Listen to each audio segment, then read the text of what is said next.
Doc, aqui quem fala é o Will, e hoje nós vamos estudar sobre a suplementação de nutrientes na infância e a alimentação do pré-escolar. Doc, dá uma pausada no vídeo, tenta resolver essa questão, que a gente depois volta a comentar sobre ela. Suplementação de nutrientes. Quais são os nutrientes que a gente necessita suplementar na infância? A gente precisa suplementar vitamina K para prevenir sangramento devido à carência de fatores de coagulação dependentes de vitamina K. E quando que a gente tem carência de vitamina K? Logo após o nascimento. Então, em crianças sem fatores de risco, a gente vai ter que dar cerca de 0,5 a 1 miligrama e nas crianças de risco 1 a 2 miligramas de vitamina K. Já o ferro, ele tem que ser suplementado em todas as crianças que não têm fator de risco com 1 miligrama por quilo aos 6 meses, a partir dos 6 meses. As crianças que apresentam fator de risco para deficiência de ferro necessitam iniciar a suplementação já ao terceiro mês de vida com 1 miligrama por quilo. A vitamina D ela deve ser dada em 3 doses diferentes, dependendo da vida da criança. Da primeira semana até o primeiro ano de vida, dá uma dose de 400 unidades internacionais por dia. Do primeiro ao segundo ano, sobe para 60 unidades por dia.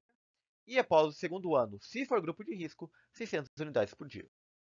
Já o ácido fólico deve ser indicado para todas as gestantes desde o início ou até mesmo antes da concepção, e também para as meninas na adolescência, se houver risco de gravidez. Logo que após o período fértil, né? Então após a puberdade feminina. E deve ser suplementada com 300 microgramas por dia. E agora a gente vai ver qual é a relação da curva de crescimento com a nutrição da criança. Vamos lá, a gente percebe que no início da infância, nos 2 primeiros anos, há uma rápida velocidade de crescimento, mas que desacelera também abruptamente. Entre a pré-escolar e o escolar, basicamente a velocidade de crescimento se mantém entre 8 a 6 centímetros por ano. E essa velocidade volta a aumentar na puberdade e daí desacelera até a parada do crescimento na vida adulta. Mas a gente percebe que quanto maior o crescimento da criança, maior vai ser o valor energético necessário para ela continuar crescendo. E além disso, não só para o crescimento, mas ela precisa de valor energético para manter o que ela já tem. No entanto, o valor energético ele cai em relação ao peso. Por quê? Porque a criança desacelera a velocidade de crescimento. Aqui ela cresce em uma velocidade muito maior.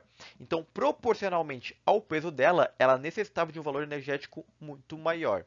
Então, entre o início da infância até a puberdade, há uma queda do valor energético necessário para manter o peso e continuar crescendo. E a mesma coisa vale para a proteína.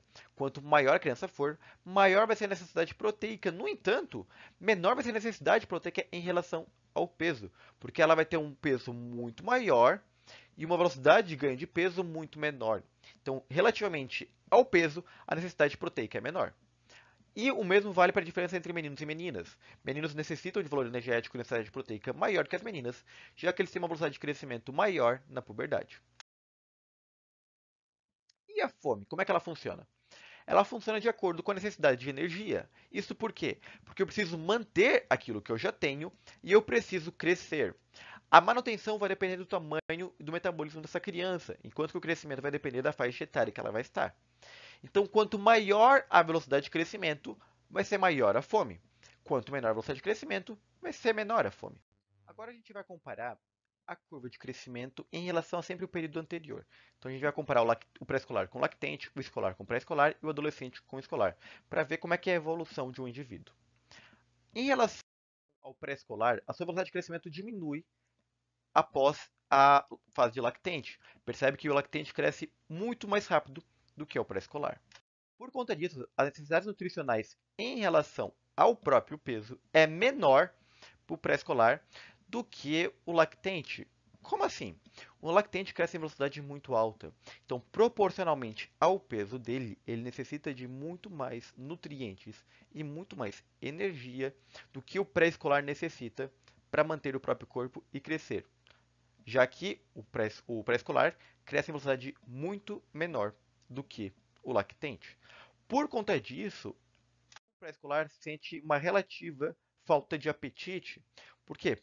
Porque ele diminuiu muito a velocidade de crescimento em relação ao período passado. Então ele não precisa de tanta energia para crescer quanto o lactente precisava. Então o apetite ele diminui, porque a necessidade nutricional pelo próprio peso diminui. O escolar há uma pequena diferença. Por quê? Porque a velocidade de crescimento vai se manter. Então, o escolar ele vai crescer na mesma velocidade de crescimento que o pré-escolar. Só que ele tem um corpo muito maior do que o pré-escolar e por isso ele gasta muito mais energia para manter esse corpo. Por isso que a necessidade nutricional aumenta para o escolar em relação ao pré-escolar. E o apetite também. Já que ele precisa de mais nutrientes em relação ao próprio peso do que o pré-escolar precisa, ele também vai precisar de mais apetite para suprir isso. E em relação à velocidade de crescimento do adolescente, o adolescente cresce uma velocidade muito, muito, muito maior. O pré-escolar cresce em 6 a 8 centímetros por ano, o adolescente chega a crescer 12 centímetros por ano. E por conta disso, ele precisa de muito mais nutrientes. Tanto porque ele tem um corpo maior, quanto ele está crescendo em uma velocidade muito maior. Então, ele precisa de mais energia e assim vai ter um apetite muito maior quando comparado com o escolar. Agora vamos ver características específicas do pré-escolar. O ritmo de crescimento do pré-escolar é inferior à sua fase de lactência. Enquanto que o lactente cresce de 25 a 12 centímetros por ano, o pré-escolar vai crescer somente de 5 a 7 centímetros por ano. Já em ganho ponderal, ele cresce de 2 a 3 quilos por ano. No entanto, as necessidades nutricionais proporcionalmente diminuem em relação ao seu peso do que o lactente. O lactente precisa de muito mais energia em relação ao seu próprio peso do que um pré-escolar, porque ele cresce a uma velocidade muito maior. E por precisar de uma necessidade nutricional proporcionalmente menor, faz com que o pré-escolar tenha uma falsa impressão de baixo apetite, já que ele come proporcionalmente menos. E isso pode dar uma falsa impressão para os pais de inapetência, que faz com que se busque uma causa, talvez um distúrbio metabólico, alguma intolerância ou alergia, sendo que na verdade é normal diminuir o apetite durante a fase de pré-escolar. Além disso, tem algumas características como a neofobia alimentar e a monotonia. O pré-escolar, ele não gosta de experimentar novos alimentos e ele prefere comer sempre o mesmo. No entanto, esse sempre o mesmo também é variável. Por exemplo, tem uma semana que ele gosta do que quer só comer macarrão. Na próxima é só arroz. Então, ele tem essa monotonia alimentar por ele estar fixado em um alimento e ele, de modo geral, não gosta de experimentar novos alimentos. Além disso, ele tem maior autonomia nas escolhas do que o lactente. O lactente ainda não tem a capacidade de expressar o que ele realmente quer. Por conta disso, para escolar, ele começa a ter essa autonomia e muitas vezes até empoderar o que ele quer em relação a ela. Mas ele come em pequenas porções. E isso tem que ser levado muito em consideração, já que a necessidade energética relativamente ao peso é menor. A gente tem que aumentar o número de refeições para que ele continue comendo bem. No entanto, ele também tem uma imprevisibilidade e variabilidade muito peculiar dos gostos, que é relativo a cada criança. Cada criança é de um jeito diferente.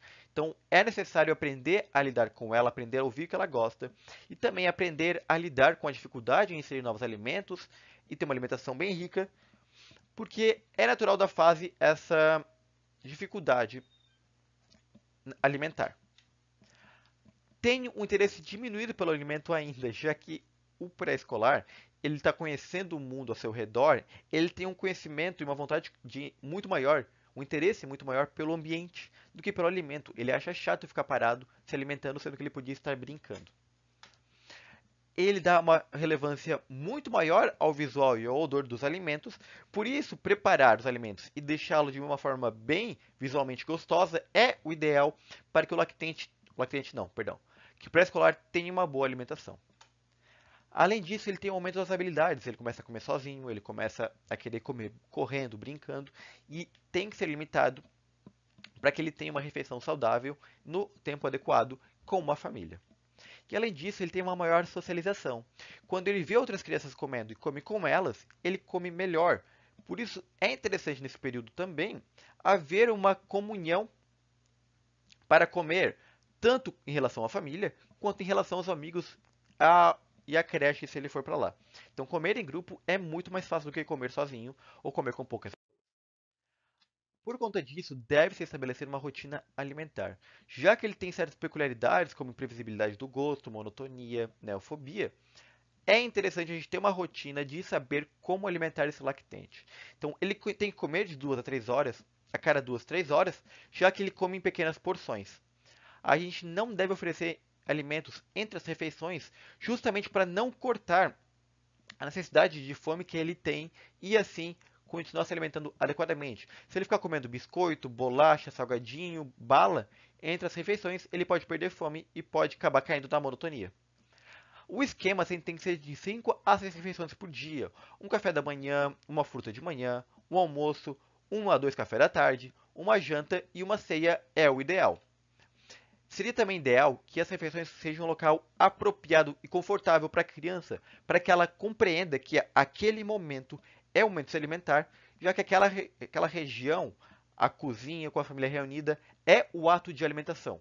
Então, é importante que haja uma, um costume de, ao reunir a família ao redor da mesa, seja o momento de consumir alimentos, de ter uma refeição, para criar esse hábito na vida da criança. E deve-se, ao máximo nessa fase, evitar qualquer tipo de fator de distração, principalmente celular, mas televisão também. Por quê? Porque a criança está louca para conhecer o mundo. Se a gente deixar ela muito exposta a isso, ela aí mesmo que ela não vai querer mais comer e ela vai querer se distrair ao máximo. Então, em uma refeição, o prato deve ser bem colorido, com alimentos e texturas diferentes. A gente tem que oferecer em pequenas porções, já que ele prefere pequenas porções. A gente tem que permitir que a criança repita, mas só se ela quiser. A gente não força nada de alimento para ela. Ela vai comer a quantidade que ela quiser. A sobremesa deve ser parte da refeição. Não utilize a recompensa como sobremesa, porque vai criar um falso costume da criança sempre fazer isto. Deve-se dar preferências às frutas, principalmente para a sobremesa. A gente sempre tem que ofertar líquido, mas somente após a refeição, para não atrapalhar o processo de digestão. E também o suco deve ser limitado. Idealmente, até os 2 anos de vida, não se recomenda suco. Mas, se for ingerir, é no máximo de 120 ml por dia. Já dos 4 aos 6 anos, limita-se a 175 ml por dia. A gente também tem que limitar bastante a ingestão de sal a 2 gramas por dia, de açúcar a 25 gramas por dia e limitar o excesso de gorduras, bebidas e produtos à base de soja. Além de, obviamente, fast food e junk food. A gente tem que garantir a ingestão de 600 ml de leite ou de derivados por dia para que tenha uma reposição necessária, para ter uma suplementação necessária de cálcio e outros sais minerais. A gente deve estimular o consumo de alimentos ricos em vitaminas e nutrientes.